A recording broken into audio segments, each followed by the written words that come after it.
ముఖ్యంగా మీరు చూస్తే ఎల్లంపల్లి ప్రాజెక్టు అసలు కాంగ్రెస్ హయాంలో పూర్తయిందా? అది బీఆర్ఎస్ వచ్చిన తర్వాత ఆ రోజు నీటిపారుదల శాఖ మంత్రిగా నేనే ఉన్నాను. దాంట్లో హై లెవెల్ బ్రిడ్జ్ పూర్తి కాలేదు, R&R పూర్తి కాలేదు, ల్యాండ్ ఎక్విజిషన్ పూర్తి కాలేదు, గ్రామ ప్రజలను ఖాళీ చేయించలేదు.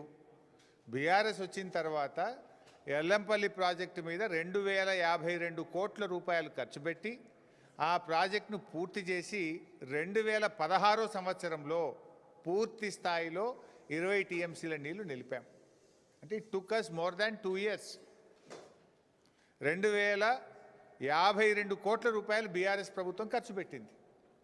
నీ లెక్క చేయాలంటే 2052 కోట్లు ఖర్చు పెట్టినాం కనుక పోవాలి, ఎల్లంపల్లి కాడ మీటింగ్ పెట్టాలి, శిలాపాలకు వేసుకునేది ఉండే, రిబ్బన్ కత్తిరించేది ఉండే.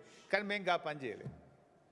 మేము చిల్లర రాజకీయాలకు పోలే, పని చేయడం ముఖ్యం అనుకున్నాం తప్ప రిబ్బన్లు కత్తిరించి ప్రజల్ని